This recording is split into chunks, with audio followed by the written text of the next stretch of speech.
Hey stoners, it's the Red-Eyed Widow here with GentlemanStoners.com, bringing you the latest in cannabis news.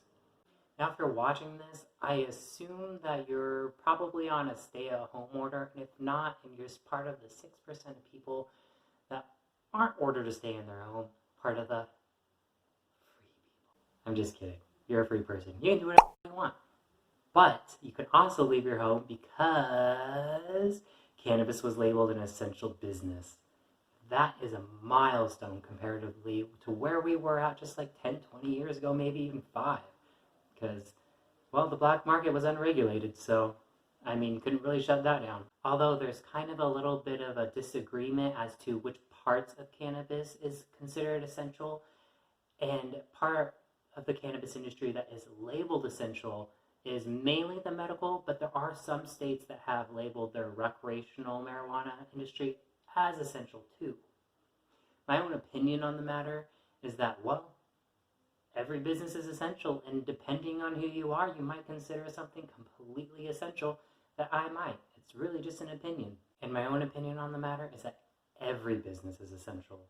Because really, it just depends on what your opinion on the matter is. And my own opinion is that every business is essential because it's important to the economy as a whole. It's important to jobs. But taking my own personal opinions on the matter, the argument here for cannabis, or for medical marijuana, as well as rec, is that, of course, there are patients that use marijuana for a variety of reasons, which is generally medical, and those reasons are for cancer, HIV, eating disorders, and really the list does go on.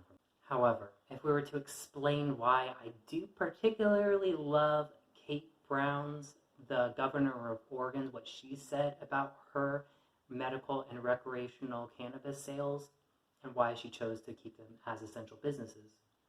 And I quote, "Our customers, both medical and not, rely on dispensaries in our state to provide them with safe and tested product." That's shade towards the black market if I've ever heard it.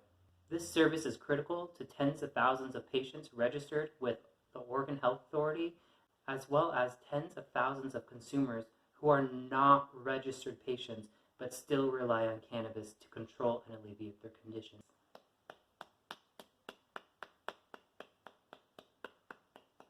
Well said, Miss Brown. Well said, Miss Kate Brown. Well said. In particular, why she actually said that is because most people, and I would say generally a lot of people who use it as in for their medical conditions are not actually getting their medical cards these days, because there actually has been a dip, not a very large dip, a pretty good dip of patients that do not actually apply for their OMMP card anymore, or in other states it might be called something else, which is basically their medical cannabis card. And they opted out because there's usually like taxes and fees and doctor visits, which generally make that card, depending where you are, very expensive. But personally, I can adapt that same response to the gym and my local chocolate store down the street, because those two are definitely essential. And only one of those are open, which is the chocolate store. Priorities again. Anyways, here's a full list of the states that have deemed cannabis essential. And I'm actually going to break it down to A through Z, and then I'm going to break it down, tell you whether rec is still open, and if I say rec is open, that means rec and medical, and if it's only medical, it means rec's not open. Okay. California, rec. Colorado, rec. Connecticut, medical. Florida, medical. Illinois, rec. Maryland, med. Massachusetts, med. Michigan, rec. New Hampshire, med. New Jersey, med. New Mexico, med. New York, med. Ohio, med. Oregon, rec. Pennsylvania, med. Washington, rec. Or maybe these states really just want their tax money.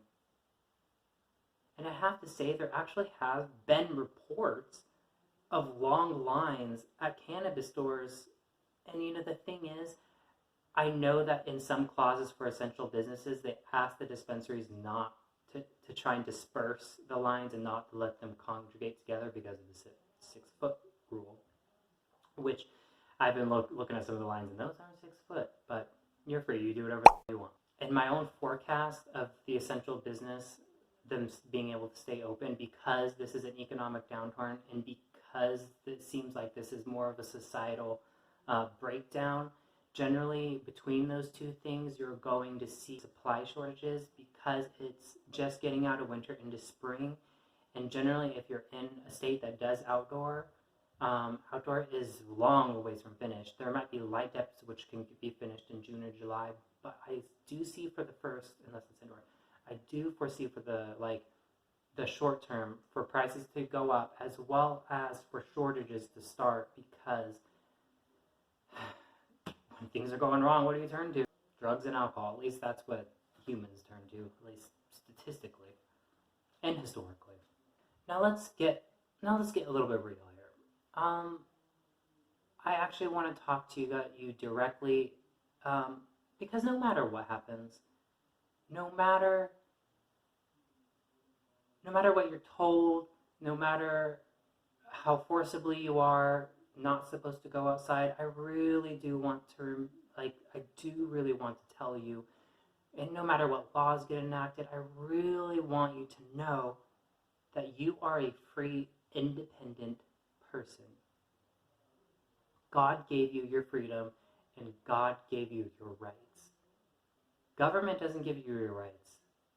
They just put them down on a little piece of paper saying that, yes, they do exist. And along in those same lines, and on the other hand, or whatever you want to call it, it is up to you and you alone to exercise your rights and to defend them. If you don't exercise your rights, which quite possibly these days is just walking outside your front door.